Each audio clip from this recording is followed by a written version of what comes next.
என்னங்க, நான் அந்த 2 பிளவுஸ் தைக்க போட்டிருக்கேன். அதை வாங்குறதுக்கு ஒரு 300 ரூபாய் தேவைப்படுதுன்னு சொல்லி உங்ககிட்ட கேட்டிருந்தேன்லங்க. ஐயோ மறந்துடப்பா. எப்ப போல அம்மாட்ட மொத்த காசு கொடுத்து விட்டு நீ வேண்டாம் அம்மாட்ட போய் கேட்டு வைக்கிறியா? சரிங்க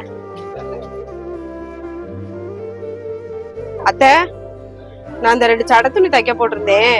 அதுக்கு 300 ரூபாயா கொடுத்தீங்கன்னா நான் போய் வாங்கிட்டு வந்துருவேன். தர்றீங்களா? உன் புரிஞ்ச வேலை ஆக்குறது மாதிரி பார்த்து என்கிட்ட குடுக்கறது மாதிரி குடுக்கறது. நீ அந்த காசை அவளை வச்சிருக்க விடுறதுக்கு அதை பறிக்கிறாப்புல பறிச்சிடுற. அப்படி என்னத்த தன்னை வாங்கிட்டேன்?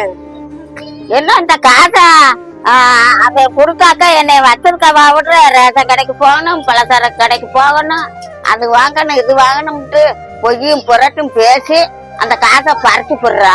அப்புறம் எனக்கு எதுவும் தேவைன்னா நான் யாருகிட்ட கேட்க முடியும்? உங்க மகன்கிட்ட தானே கேட்க முடியும். அவர் காசு பூரா உங்ககிட்ட கொடுத்துடுறாரு. இப்ப நான் உங்ககிட்ட தான் வந்து கேட்க முடியும் இந்த காசு தாங்கன்ட்டு. இப்படி அநாவசியமெல்லாம் செலவழிக்கிறதுக்கெல்லாம் நான் கொடுக்க முடியாது. சட்டை துணி வாங்கணும், அது வாங்கணும் இது வாங்கணும்ட்டு பொய்யும் புரட்டும் பேசி கேட்டா நான் எல்லாம் தர முடியாது. எதுதான் அனாவசிய செலவு? ஒரு 2 சட்டத்திலேயே தைக்கப்பட்டது உங்களுக்கு அனாவசிய செலவா? இதுக்குதான் நான் சொன்னேன், என் கையில ஒரு 100-200 கொடுங்க, என்னோட அவசர செலவுக்கு நான் வச்சுக்கிறேன்னு சொன்ன. அவரு கேட்க மாட்டேங்கிறாரு. காசு மொத்தமா உங்க கையில கொடுத்துட்டு ஒரு 10-100க்கு கூட நான் உங்ககிட்ட வந்து தொங்க வேண்டியதா இருக்குது. இந்த வேறு இந்த முணங்குற வேலையெல்லாம் என்கிட்ட வச்சுக்கிறாத.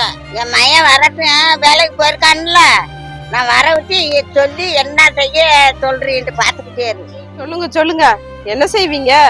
அவங்க வந்தோன்னா 1க்கு 2 சொல்லி கொடுத்து எங்களுக்குள்ள சண்டையை மூட்டி விடுவீங்க, அதானே செய்வீங்க. இப்ப என்ன சொல்ல வர? அவன் வேலை ஆக்குறாத உன் கையில கொடுக்கணும், நீ குடும்ப பொறுப்பை நீ பாக்கணும். அதுக்கு தானே இப்படி எல்லாம் சொல்லி வர. அந்த ஆசையெல்லாம் எனக்கு கிடையாது. அவர் வேலை பார்க்குற காசு எல்லாத்தையும் உங்க கையிலேயே கொடுக்கட்டும், நீங்களே குடும்ப பொறுப்பை பாருங்க. நான் வேண்டான்னு சொல்லல, ஆனா என் கையில ஒரு 10-5 கொடுங்கன்னு தான் நான் சொல்றேன். ஏன்னா எனக்கு ஒரு வயிறு வலி தலைவலின்னு வந்தா கூட, ஒரு மாத்திரை வாங்கணும்னா கூட என் கையில காசு இல்லாம அப்பயும் நான் உங்களை தான் எதிர்பார்த்துட்டு இருக்க வேண்டியதா இருக்குது. அதுக்காகத்தான் நான் சொன்னேன், என் கையில ஒரு 10-5 இருந்துச்சுன்னா என்னோட அவசர தேவைக்கு நான் வாங்கிக்கிருவேன்ல.